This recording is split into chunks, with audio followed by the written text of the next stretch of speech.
반도체 다 오르는데 혼자 내리는 삼성전자 다 올라가요. SK하이닉스 신고가고 SK하이닉스에 물린 사람이 단 한 명도 없습니다. HBM 밸류체인 샀으면 물린 사람이 없어요. 근데 삼성전자 지금부터 40%가 올라가야 물린 사람들을 모두 회피하게 만들어줄 수가 있어요. 삼전이 거기까지 올라가면은 시총 비중도 한 20%까지 다시 올라갈 거고, 그렇게 되면은 코스피도 3,500까지는 갈 겁니다. 자, 그렇다면 삼성전자가 견인을 할 수 있을까? 그리고 LG엔솔 어제 중국을 뚫었다. 철옹성 같은 중국 뚫 이런 기사들도 나옵니다. 아니 중국 최고래매 자꾸 증권가에서도 그렇고 업계에서도 그렇고 그 최고를 뚫었잖아요. 와가지고 지금 46 파일을 갖다 쓴다며요. 그것도 조단이래매. 근데도 내려. 이거 무슨 일이야? 얘 내리고 2차 전지 다 내려. 어제 같은 불장이.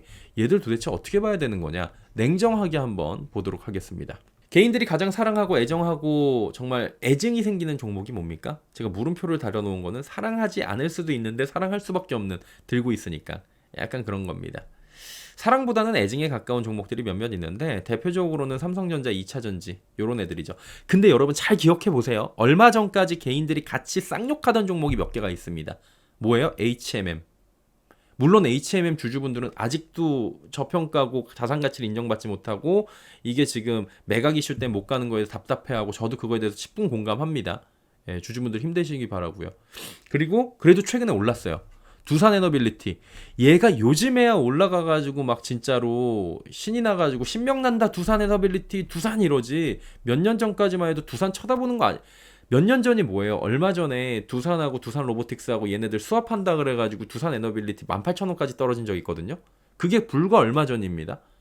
그때 뭐라고 그랬어요? 사람들이 쌍욕해서 두산 쳐다보는 거 아니고 엄마가 CJ 하는 거 아니라 LG 하는 거 아니라 두산 하는 거 아니라 이런 얘기 했잖아요.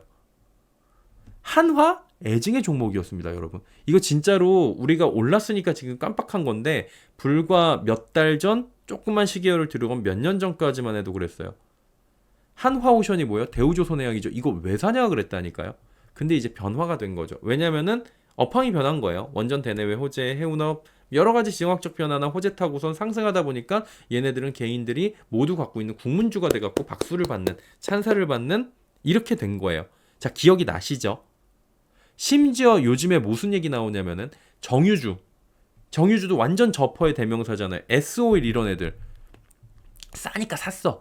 더 내려가네. 야이씨 막 이래요 진짜로. 지주사 PBR이 0.3이야. 니네 도대체 언제 괜찮아질 거니? 건설주 니네 언제 괜찮아질 거니 했는데 얘네가 천년만년 안 갈 것 같았는데 요즘에 빵긋빵긋 웃고 있습니다 주주들이.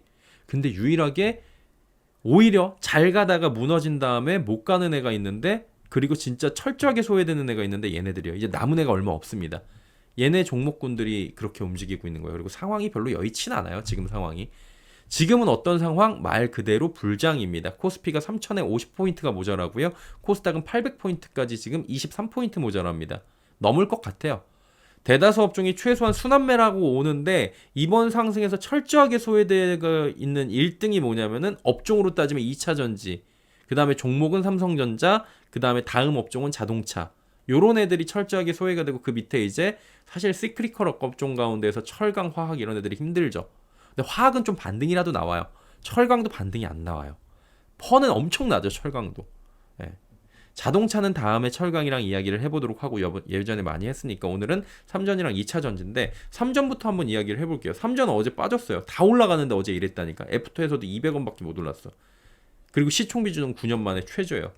이거 왜 이러는 거야 도대체? 하이닉스부터 볼게요. 하이닉스 25만 1,000원입니다. 어제 애프터에서 신고가입니다. 전고점 다 뚫었어요. 예. 그럼 역사적 신고가 돌파했다? SK하이닉스 왜 올라가요? 기술력. HBM에서 가장 앞섰습니다. 6개월 정도 앞서고 있다라는 얘기가 나오니까 선두주자 업황에서 계속 잘 나갈 것 같은 애들을 사는 게 좋아 라고, 이거에 대해서는 계속 SK하이닉스에 대해서 조명을 해드린 바가 있었죠. 삼성전자랑 비교를 해서 기억이 나실 거예요. 그럼에도 불구하고 우리가 SK하이닉스보다도 자꾸 삼성전자한테 가는 거는 삼성전자가 안 올랐기 때문입니다. 개인들의 특유의 매수하는 심리적인 특성이 많이 반영이 되는 거예요. 자, 5월에 1조 5천억 원 이상을 풀매수한 게 어떤 종목이에요? 예, SK하이닉스였습니다. 그리고 지금도 매수세가 이어져요. 한마디로 지금 매수세도 좋고 그 다음에 기술력도 좋고 SK하이닉스 투자해갖고 물린 투자자 이제 없다라는 겁니다. 근데 3전은 뭐예요? 오른쪽 보면은 여전히 5만원대입니다. 얘들이 그나마 고무적인 거는 52,000원, 3,000원에서 4,000원에서 움직이던 저점을 57,000, 8,000원, 9,000원, 6만원까지 한 5,000원 정도 저점만 높인 거예요. 저점만 10% 정도 높이고 움직이질 못합니다. 상승이 잘 안 돼요. 위가 막혀요. 6만원 터치하고 5만원대로 맴돌면서 답답한 모습을 보이고 있고 코스피에서 차지하는 비중도 12%대밖에 안 됩니다. 이제 9년 만에 최저예요. 전에 없던 상황이에요. 삼성전자가 어떻게 이 지경이? 이런 얘기가 나옵니다. 삼전 시가총액이 339조밖에 안 돼요, 지금. SK하이닉스는 시총이 지금 200조에 육박합니다. 지금 절반 넘게 따라왔어요. 그러다 보니까 SK하이닉스의 비중이 커지고 사실 이건 좋은 겁니다. 한 종목에 몰빵이 돼 있는 게 아니라 코스피가 다양한 종목들로 구성이 알차게 되는 게 좋긴 한데 삼성전자가 이렇게 단숨에 무너져 버리다 보니까 상대적으로 박탈이 생기다 보니까 투자자들이 힘든 거죠. 이유는 뭐라고요? 명확하죠. 1위를 지금 못하고 있는 거예요. 삼성전자 이꼴 뭐예요? 대한민국 1등 기업, 대한민국 1등 기업이 세계 1등 기업이었어요. 근데 가전은 LG. 하지만 반도체는 삼성이었는데 반도체도 지금 밀려. 그러니까 지금 포트폴리오는 다각화되어 있어갖고 이익은 계속 나오고 있지만 D램 시장에서 이게 무슨 일이야 하는 겁니다. 특히나 HBM에서 될 거야 라고 했는데 지금 몇 년째 안 되고 있어요.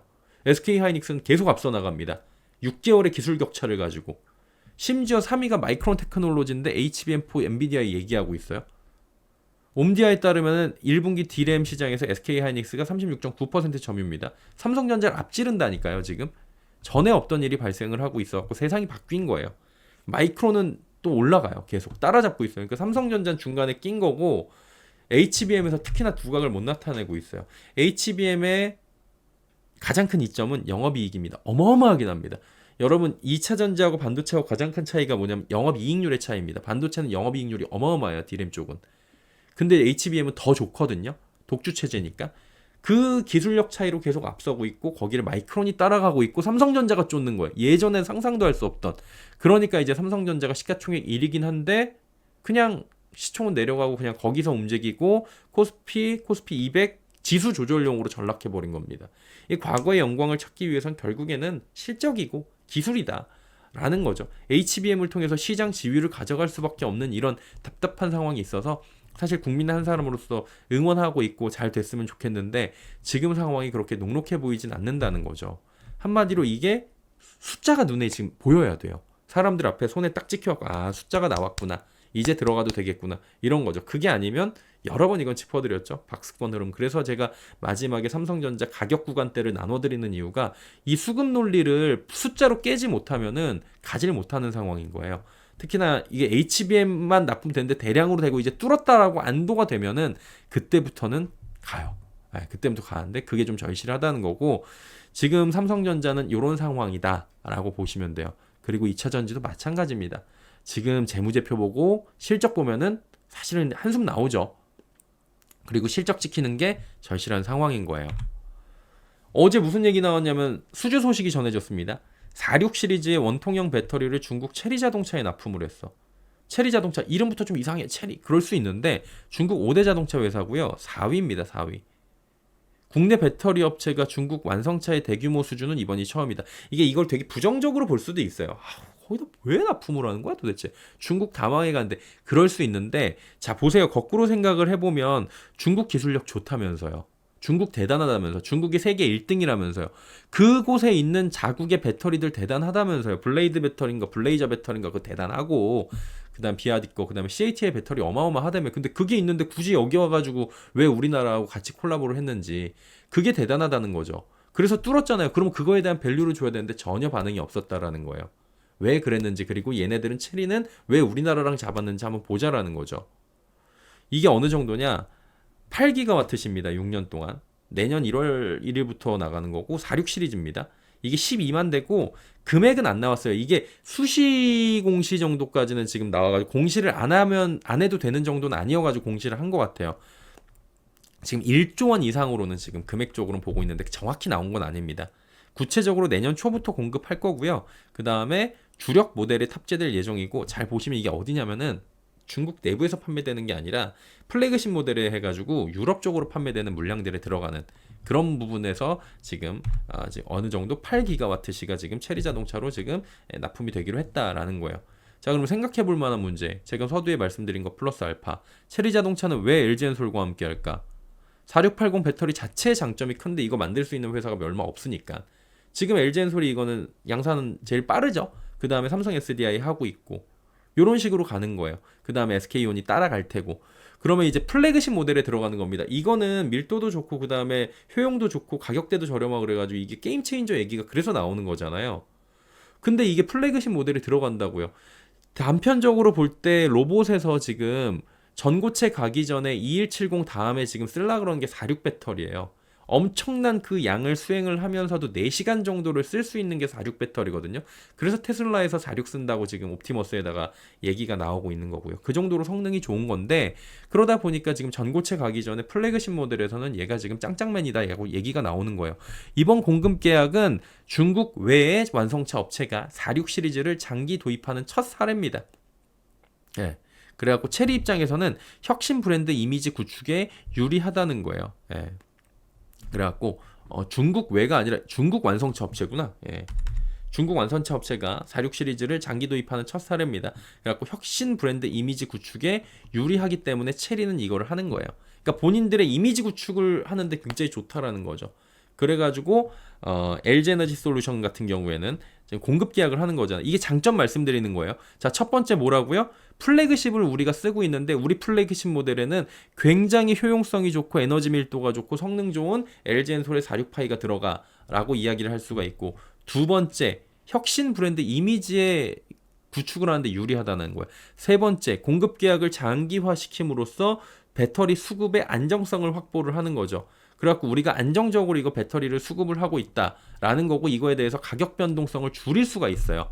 네 번째, 유럽이라는 시장에 나간다고 여기 나왔잖아요. 그러니까 기사에는 유럽 얘기가 많이 안 나왔는데 저는 유럽을 봤거든요. 유럽이라는 시장을 볼 때 유럽 시장 진출할 때는 뭐가 중요해요? 안전이랑 성능 인증이 상당히 중요합니다. 근데 46에 특히 LG엔솔의 4680 기술은 인증 취득 과정을 용이하게 할 수가 있다라는 거죠. 그러므로 해서 시장 진입 장벽을 낮추는 효과가 있기 때문에 얘들이 같이 하는 거 아닌가라는 거예요. 다섯 번째, 4680은 원톤형 셀 기준에서 대량 생산할 때 제조 단가 절감의 효과가 있어요.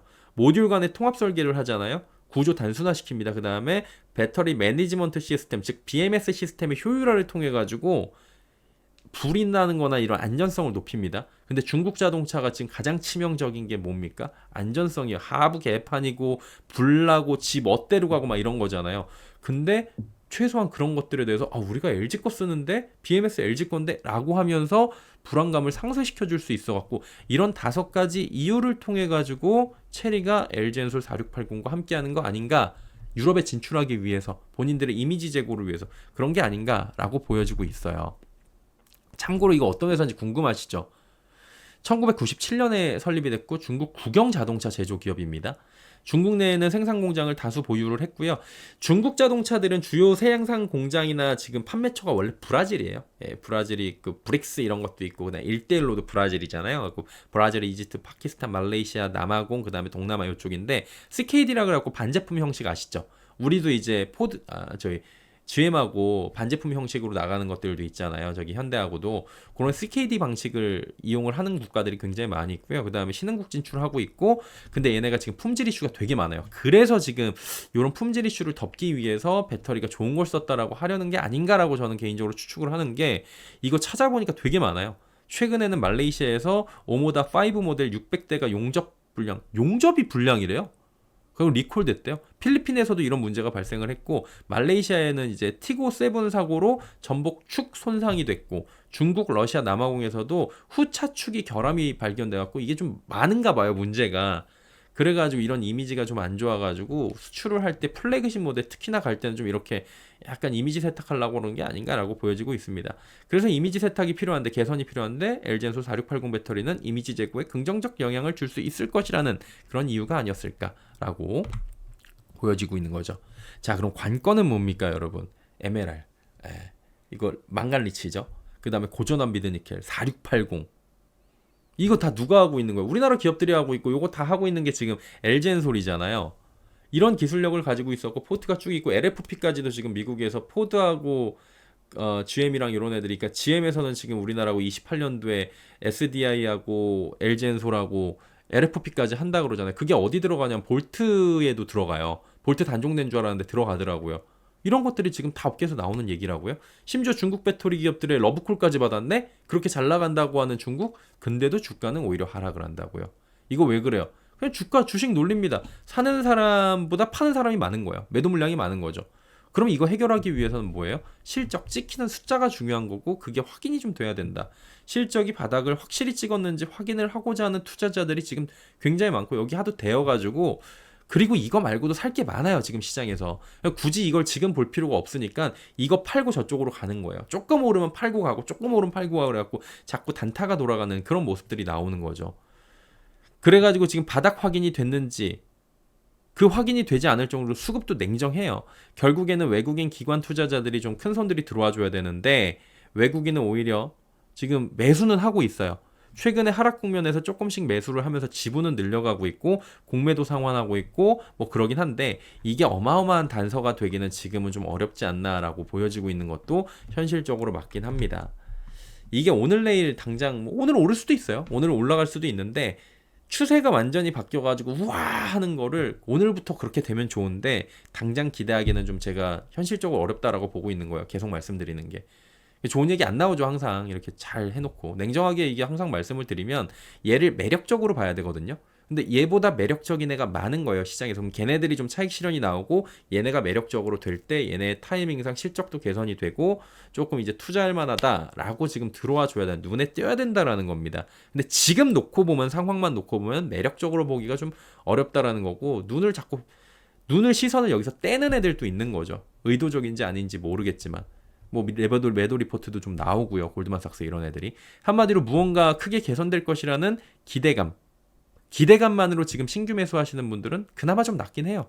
왜냐하면은 그나마 좀 이제 나아질 거라는 기대감으로 지금 샀으면 요 가격대에서 샀으면 그나마 낫고 그리고 최근에 샀는데 손실이 좀 생겼지만 크지 않은 분들은 그나마 괜찮아요. 근데 이제 대세 상승이 시작돼야 되는 분들 있잖아요. 손실이 지금 막 50%, 70% 이런 분들은 지금 답답함이 좀 커질 수밖에 없는 시점은 맞다라는 거죠. 여전히 이게 수주 소식 등이 전해져도 이전과 마찬가지로 반응이 크진 않아요. 이제 뭐 유럽이 아니라 중국이라서 그런지 반응이 전혀 없고요. 실적 개선 확실한 모멘텀이 필요하다. 최소한 그리고 국내 증시를 지금 이끌어가는 요소가 뭐냐면은 정책 모멘텀, 정책 기대감인데 그게 얘한테도 좀 들어와 줘야 돼요. 그래가지고 국내 정치에서 이제 좀 정치권에서 관심을 갖고 있다라는 확실한 모멘텀이 들어와 줘야 된다. 그건 근데 좀 기대해 볼 수가 있는 측면이죠. 여기에 이제 미국 관세, 그다음에 IRA, 전기차 정책, 이 대외 변수가 있는데 이게 좀 확정적으로 안정적으로 더 자리를 잡아가는 모습들. 그래서 이제 당장 실적 뭐 7, 8월에 나오니까 넉넉하게 바라봐야 되는 게 지금 답답한 부분이고요. 여전히 시선을 좀 돌려서 보시면은 시장은 힘이 좋고 가는 애들은 매력적인 애들은 잘 갑니다. 그것도 얘네들한테는 악재죠. 계속 잘 가잖아요. 하방을 지키거나 상승 전환하고. 그래서 지금은 자금이 모이는 곳이 어디예요? 주도주입니다. 그쪽으로 이제 집중돼서 가는 경향이 더욱 심화되고 있기 때문에 포트 다각화는 어쩔 수 없는 선택이에요. 그래서 어느 정도 감안하면서 투자하시는 게 좋을 것 같고 지금 얘네들한테서 나타나는 특이점은 대차장고는 감소하고 있어요. 제가 체크를 해보니까. 그리고 하락하면서도 외국인 비중은 소폭씩 늘어나고 있습니다. 근데 이걸로 인한 의미 부여는 지금 당장은 좀 어렵고 비약적으로 하고 싶지도 않아요. 근데 이게 현상이 일시적인지 추세적인지는 좀 체크해 볼 필요가 있다. 내가 투자자라면 그런 부분이고 내리는 종목군들의 확실한 이유는 명확합니다. 어떤 이유든 간에 명확하긴 해요. 오르는 애들도 명확하고요. 뭐 기대감이든 뭐든 간에 시장 흐름에 따라서 시야를 좀 넓히실 필요가 계속 있다라고 제가 작년, 재작년에도 말씀을 드리고 있는 거예요. 오기로 주식하면 안 됩니다. 참 힘들어요.